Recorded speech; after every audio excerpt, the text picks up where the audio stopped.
Hello, and welcome to Artist to Artist. My name is Aileen Imperatrice.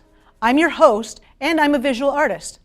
Artist to Artist is about the conversation that happens between artists, and you get an opportunity to witness the kinds of things we discuss. Everything from historical changes in art to the motivation, process, and creation of the art itself. Here's a sample of the first 2 episodes that will give you a taste of what's in store. First up, my visit with feminist art pioneer and my friend, Joyce Aiken. I've always admired your involvement in the feminist art movement, so I wanted to know how you got involved with that in the first place. Well, Judy Chicago came to Fresno State in 1970, and I wasn't there because I was on sabbatical. She was able to come because she took the place that I vacated. And then when she left, Rita Yokoi taught the feminist art classes. The program probably would have dropped if I hadn't stepped in, and they wanted somebody who had tenure to take the job because it was the kind of job that somebody could get fired for very easily. Why? And because Judy had stirred up so much with the feminist program that they probably would have dropped it if we hadn't gone in. So I was reluctant at first to do that, to go into it, because I had no background, because feminist art was really only 2 years old. Mm-hmm. So, but I took on the job, and that was in 1973, and I continued to teach it until I retired in 1992. The first semester we did a lot of consciousness raising, a lot of things that Judy had done. Mm-hmm. The second semester I decided that wasn't the way I wanted to work, so I had my students set up a program where they had to come up with a full new body of work, personal response to their own experiences, and then they had to find a place to exhibit in town. And so by the end of that semester, they were all so involved in that and liked doing that, to the point that we met through the summertime with a number of those students, and we started Gallery 25. So it was in the 1970s. It was a time when there was a lot of kind of awakening of the need for women to express themselves. That's when we started getting bra burnings, we started getting marches in Washington. All those things kind of happened around that time. So it was an ideal time, and certainly for Fresno it was a fabulous kind of experience to have that start here, because that gave us a certain kind of reputation for openness to the women's movement. And that, so then in mid-1980s, Fresno Art Museum had the first year-long exhibits of women's art only. Mm-hmm. We're the only first museum in the United States who had done that. Wow. And after that came the Women's Art Museum in Washington, D.C. So all those things built upon each other. Women are still wanting to do some of those same kinds of things we were doing in the 1970s. Mm-hmm. It's almost like they've rediscovered some of that. But the whole idea of women they need to continue to work for getting more shows, getting more recognition, getting more of the attention they need to have. And today I'm lucky enough to be in the incredible studios of Robert Agata. He's been a great mentor of mine and a good friend, and I'd like to know more about his impressive art career.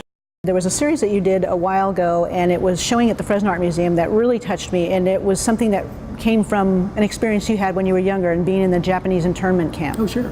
I remember talking to you about it, and that you had not actually done anything in reference to that until that point. Right. The entire project resulted as being inspired by my youngest daughter. Mm-hmm. She said, Dad, she said, we've heard you tell stories about this, but we don't know a lot. So, Dad, you need to do this. You need to go back. And this was, at that time, it was 50 years. Since you'd been there? Since I had been, since I had left. We met her then in Phoenix in the Gila River Relocation Center.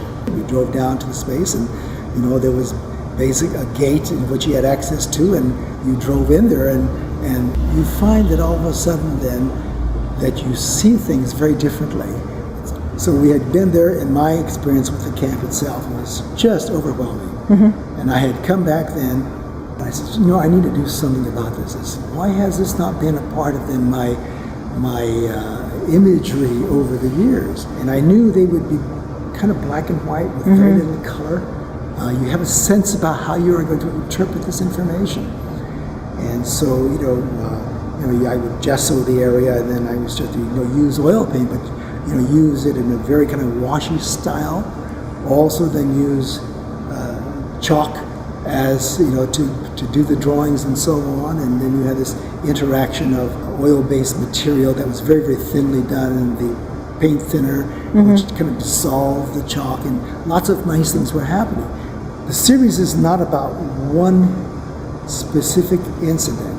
It's about my time being there as a child, an 8-year-old child. And so this becomes very narrative as you're growing up as a child.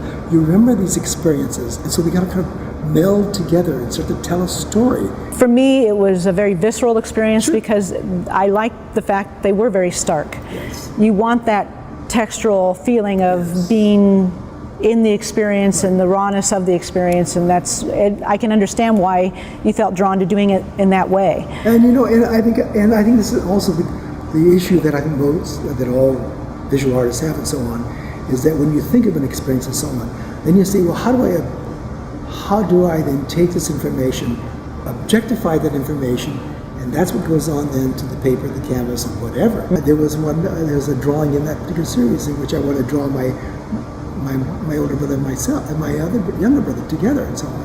And of course, because cameras were not allowed, what did we look like as young boys, And so I'm just kind of drawing and so on and saying, well, I guess this is the best I can do. And you represent then your siblings, with that. So your memories, yes. And this certainly awakened then my ideas about, your art should be about your life. So there you have your first peek at Artist to Artist. These are my friends and colleagues. We share a unique bond as working artists, and as a result have conversations that inspire each other and will hopefully inspire you. This is also a living archive of the incredible artistic talent we are so lucky to have. And now you can be a part of making this happen. We need underwriters, people, companies, and organizations to fund this show. The series will be filmed mostly in the CMAC studio, and will need funding to make this a professional production. To find out how you can help, contact me at www.aileenimperatrice.com for more information.